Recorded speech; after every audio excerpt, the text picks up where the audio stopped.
Our next speaker, who I know personally as a friend and a lady who works extremely hard to make sure the children of Longmont are well cared for, taken care of, have plenty of activities. And in all honesty, when I go to where she works, I have never been in a place where I've seen so many smiling faces. I have never been treated so nice. And I'm an old member. But the biggest thing that I find impressive of where Sheridan works is the fact that everybody who works there seems extremely happy and just thrilled to where they work at. So our next speaker, Sheridan Wolfe, works for the Longmont YMCA as a director of social responsibility. And if you walk in there, you can see she does a very good job, which means she's responsible for grant writing. We'll talk about that later. Fundraising, board development, and communications, all in support of the Y's focus area, youth development, healthy living, and social responsibility. The biggest impact the Y farm has made on her life, she now eats beets. Being from Nebraska and having thinned many a beet, I find that's hard to beat. Who said that?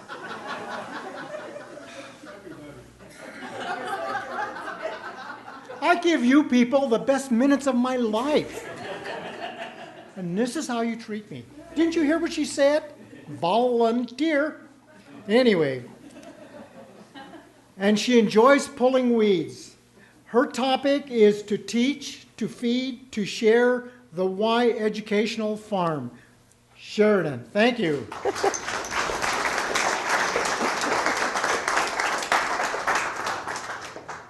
Can you hear me? I am happy to be here. Very happy. Well, how do you make salsa? You got to start with dirt, and that's what we did. If you have come to the Y, if you walked around the walking track and you looked to the north several years ago, you would have seen about an acre of dirt and alfalfa and assorted weeds and that sort of thing. And we had a lot of ideas about what to do with this, but the thing that came to mind was, let's plant something. Let's just see what will grow in that dirt. So here you have Miles McGahee, who's our facilities director, working with our preschool on some of our first plantings. We planted peppers, tomatoes. This is another preschool child. She's planting I don't know what, but she worked with the Ho and Ho group, putting carrots in. Sometimes they go in upside down. They start with starts.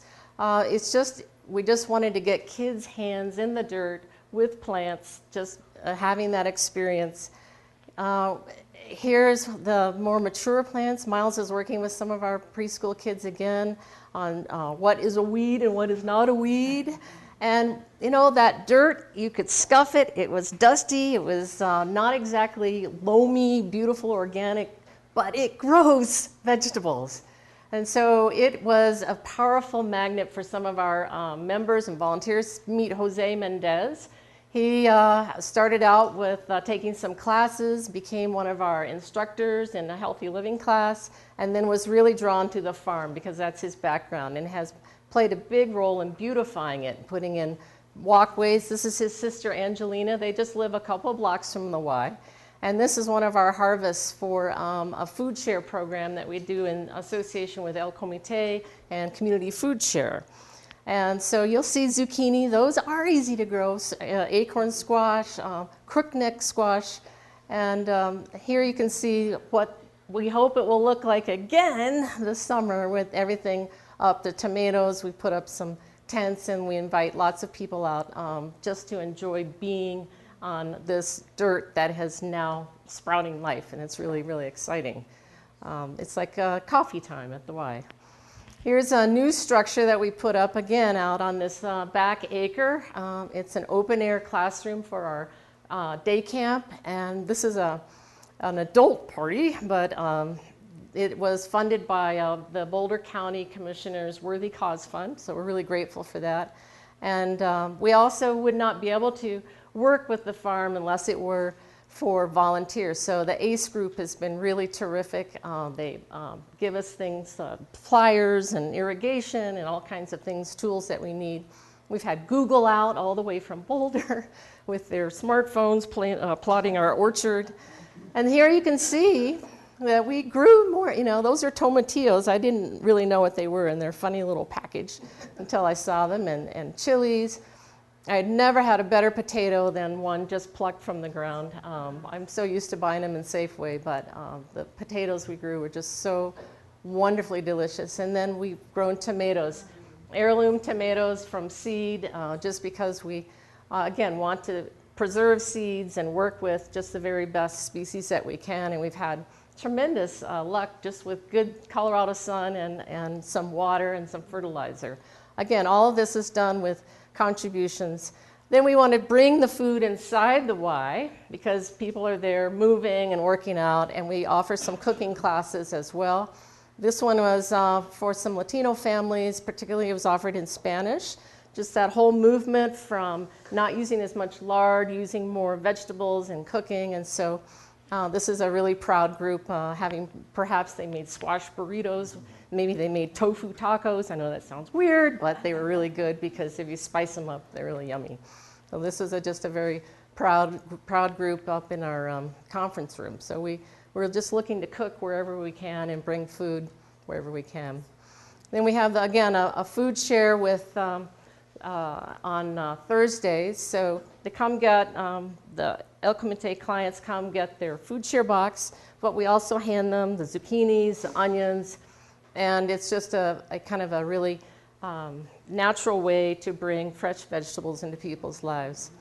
We ask for a few donations at the front desk for our herbs. Again, when you bring food to the table, everything changes. And so we have our members and our parents and anyone who comes in the building thinking more about what they put in their mouths at the same time that they might be taking a class or on a treadmill. We encouraged our preschoolers to experiment with their own farmers market and their own little stand, and so they sold tomatoes, and they were an irresistible salespeople. I mean, you would just buy and buy, and I would buy as many as I could, but they really had a good time. And I don't know if you recognize this guy. This is Miles from the beginning. He's also a beekeeper. In fact, he's in California right now bringing back bees to Colorado because of the terrible decimation of bees that's going on. And so we have some beehives out back, and that's just something that we feel is really important. We're starting a pollinator garden. And these are chickens 3 and 4. They were named, but then we decided not to name them anymore after chickens 1 and 2 were mysteriously abducted by maybe a raccoon, something. But we do have a few chickens on the back 40 as well, and the kids really, really like them. This is our day camp. Again, we get kids out in the garden.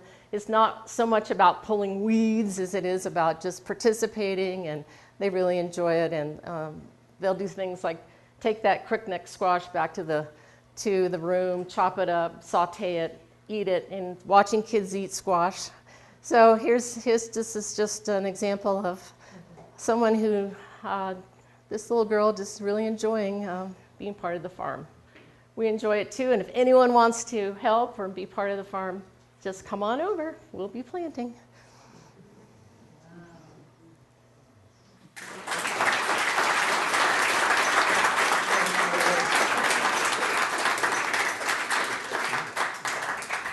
Thanks, Sheridan. For those of you, Sheridan didn't mention it, but the YMCA does do a summer camp for kids, and they're always looking for somebody to sponsor the kids or donate to help these kids get into these summer camps where they learn and benefit from these different classes and a lot of the programs they have going. So if ever you feel in your heart you want to do something good, help a kid. So that basically is our last presentation for the evening. I want to thank everybody for coming out tonight. I especially want to say that we have had a very trying week here in the United States. We have had some real moments where I think as Americans we think to ourselves, this is a great place to live, but it only happens because we all participate and we all care. I think as Americans, and what really makes Longmont and other communities that try to approach this world in a positive sense is that when we celebrate, we focus and celebrate on what's right in the world. So when we have programs like this, we try to bring out what is right in this world. And if you think of the kind of week we've had, evil has once again visited us, but it's important that we all stand together and understand the fact that we are very fortunate to live here in America, but we're also very fortunate because there are a lot of things that are right that we don't hear about. So when you leave tonight, first of all, celebrate what's right in this world, and don't be afraid to step up and take the wrongs and make them right. But also, I want to thank everybody who participated tonight. It is not easy to get up here sometimes. Perhaps public speaking is one of the most fearful things people do. They would really rather face a firing squad than get up and talk. I've tried I used to teach speaking classes, and naturally we always told people, imagine your audience naked, but that got to be so gross we had to quit that. Not really. But I just wanted to say thank you to each and every one of you for coming out tonight. I hope you enjoyed what you heard tonight. If you did, by all means, let the PK people know, and if you feel you want to get involved, jump in, help them. They could use all the help. Like I say, the firehouse lets us use the facility, a nonprofit. If you want to donate to that, that would be great. But overall, thank you very much for coming. And what is the name of this that we did tonight? It's called what? Very good. Thank you. Have a safe trip home. Enjoy the weekend and be happy with your work.